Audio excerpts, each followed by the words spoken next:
আপনাদেরকে কিভাবে আপনারা সীমিত অর্থ দিয়ে ঢাকা থেকে কক্সবাজারে 2 রাত একদিন থাকতে পারবেন সে ধারণাটা আপনাদেরকে আমি দেওয়ার চেষ্টা করতেছি।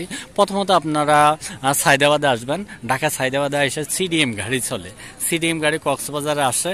তারা সাধারণত ভাড়া চায় 700-800।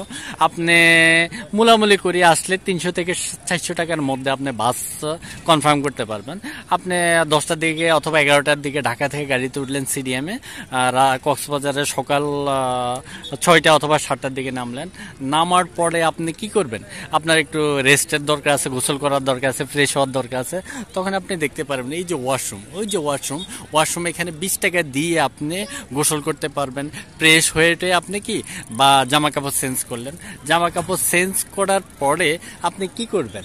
এই যে বিচ পাড়ের ছাতাগুলো আর কি, একবারে সাগরের পাড়ের ছাতাগুলো, এখানে আপনার প্রতি চেয়ারগুলো প্রতি ঘন্টা 30 টাকা নেয়। তাহলে আপনি 5 ঘন্টা যদি রেস্ট করেন তাহলে আপনার বিশ্রাম এনাফ, আর লাগবে না। তাহলে আপনি প্রতি ঘন্টা 30 টাকা করে হলে 5 ঘন্টা নিচ্ছে আপনার 150 টাকা। তাহলে আপনি সাগরের পাড়ে বসে সাগরের সৌন্দর্য দেখতেছেন, আপনার প্রাকৃতিক বাতাস পাচ্ছেন, তা আপনার ঘুমাইতে পারতেছেন। তাহলে এখানে আপনার সীমিত টাকায় তাহলে আর হোটেলে আর আপনার থাকা হচ্ছে না।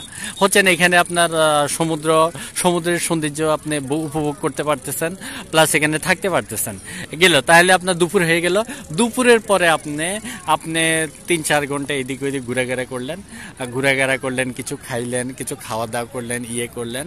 তাহলে আপনার এখানে দুপুরে আপনার 5 ঘন্টা রেস্টে চলে যাচ্ছে 150 টাকা। আচ্ছা, দুপুরে পরে বিকেলে আপনি সন্ধ্যা দিয়ে খাওয়া দাওয়া কেনাকাটা কিছু করলেন টুকিটাকি করার পরে আবার রাত্রে 11টা হোক 12টা হোক, আপনি যখন এই যে কক্সবাজার বাস স্ট্যান্ড থেকে সিডিএম কোয়ালিটির কিছু গাড়ি আছে অথবা সিডিএম গাড়ি আপনি 300 থেকে 400 টাকা অলরেডি ঢাকাতে আপনার গন্তব্যস্থলে চলে যেতে পারবেন। তখন আপনি পুরো রাত্রে গাড়িতে জার্নি করে আপনি পরের দিন সকালে ঢাকাতে আপনি পৌঁছাই যাবেন। তাহলে আপনার ইনক্লুডিং খরচ কত গেল? 2 রাত একদিনে খরচ কত গেল আপনার? এখানে 400 বাস ভাড়া 400-800 টাকা, 400-800 টাকা। রেস্ট বিশ্রামে আপনার সমুদ্র পাড়ে আপনার চেয়ারে ছাতার নিচে বিশ্রামে আপনার যাচ্ছে 150 টাকা, 950 টাকা। আবার পরিষ্কার ওয়াশরুম, গোসল এখানে ধরেন 50 টাকা, 1000 টাকা। আদার্স খাওয়া দাওয়া থাকে আরো 200 টাকা, 1200 টাকা। তাহলে 1200 টাকার মধ্যে আপনি 2 রাত একদিন ঢাকা থেকে কক্সবাজার থাকতে পারতেছেন, খাইতে পারতেছেন, চলতে পারতেছেন, সমুদ্রটা উপভোগ করতে পারতেছেন। তো দর্শক, আপনাদেরকে মানে অল্প টাকাতে, সীমিত টাকাতে কিভাবে আপনার কক্সবাজারের আনন্দ উপভোগ করবেন সে সম্পর্কে একটা ধারণা আপনাদেরকে আমরা দিলাম।